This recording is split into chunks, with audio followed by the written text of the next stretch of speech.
Imagine a civilization so powerful that its laws, language, architecture, and military strategies still influence the modern world over 15 centuries after its fall. This is the story of the Roman Empire, one of history's greatest civilizations, whose legacy continues to shape our lives today. Our journey begins in central Italy, along the banks of the Tiber River. According to Roman legend, the city of Rome was founded in 753 BC by twin brothers Romulus and Remus. Abandoned as infants and raised by a she-wolf, the brothers eventually fought over where to build their new city. Romulus emerged victorious, giving Rome both its name and its first king. While historians consider this tale a myth, archaeology confirms that small settlements existed on Rome's famous Seven Hills during this period. In its earliest centuries, Rome was ruled by kings. However, in 509 BC, the Romans overthrew their final monarch, Tarquin the Proud, establishing the Roman Republic. This new political system was revolutionary for its time. Instead of one king, elected officials known as consuls governed the state, while the Senate became the center of political power. Although not a democracy by modern standards, the Republic laid the foundation for one of history's most successful governments. As the Republic expanded, Rome faced constant threats from neighboring tribes and rival city-states. Yet with every victory, Rome grew stronger.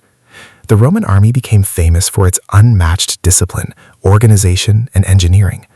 Soldiers built roads, bridges, and fortified camps wherever they marched. These innovations allowed Roman legions to move faster and fight more effectively than almost any enemy they encountered. One of Rome's greatest early challenges came from Carthage, a wealthy North African city that dominated Mediterranean trade. Between 264 BC and 146 BC, Rome and Carthage fought three brutal conflicts known as the Punic Wars. The most legendary commander of these wars was Hannibal Barca. In one of history's greatest military achievements, Hannibal crossed the Alps with tens of thousands of soldiers and even wore elephants to invade Italy. He defeated Roman armies repeatedly, including at the catastrophic Battle of Cannae in 216 BC, where nearly 50,000 Roman soldiers were killed in a single day. Despite these devastating defeats, Rome refused to surrender. Instead, Roman commander Scipio Africanus carried the war directly into North Africa. At the Battle of Zama in 202 BC, Hannibal suffered his first major defeat. Carthage was eventually destroyed, and Rome became the undisputed master of the Western Mediterranean. With victory came immense wealth, but also growing political instability.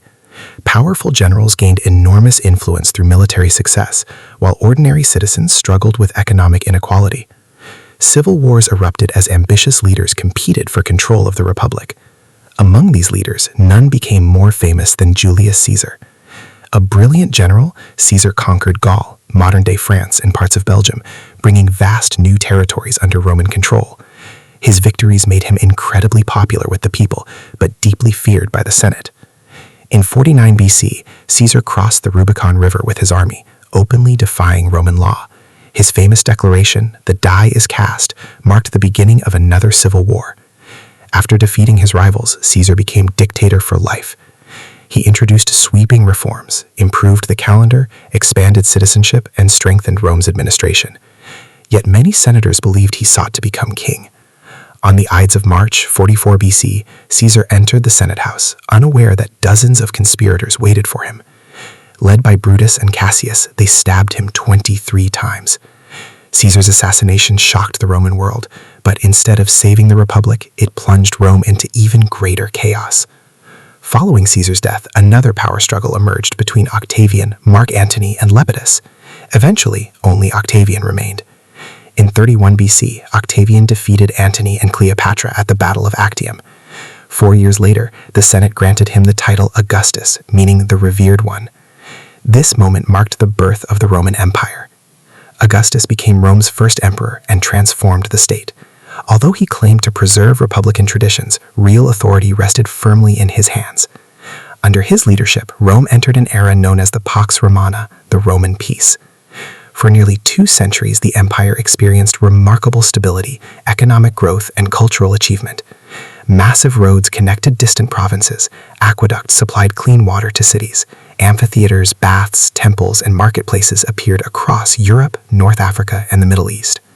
At its height, the Roman Empire stretched from Britain in the northwest to Egypt in the southeast, encompassing nearly 70 million people from hundreds of cultures and languages. Roman engineering amazed the ancient world. Their roads extended for over 250,000 miles. Their concrete structures proved so durable that many still stand today. The Colosseum in Rome could hold more than 50,000 spectators, hosting gladiatorial contests, theatrical performances, and public spectacles that attracted enormous crowds. The Roman military remained the empire's greatest strength. Legions stationed along the frontiers protected borders stretching thousands of miles. Fortifications such as Hadrian's Wall in Britain demonstrated Rome's determination to defend its territory against invading tribes. Trade flourished throughout the empire. Ships carried grain from Egypt, olive oil from Spain, wine from Gaul, silk from China, and spices from India. Roman coins became accepted across vast regions, creating one of history's largest integrated economies. Yet beneath this prosperity, challenges slowly emerged. Corruption increased, political assassinations became common.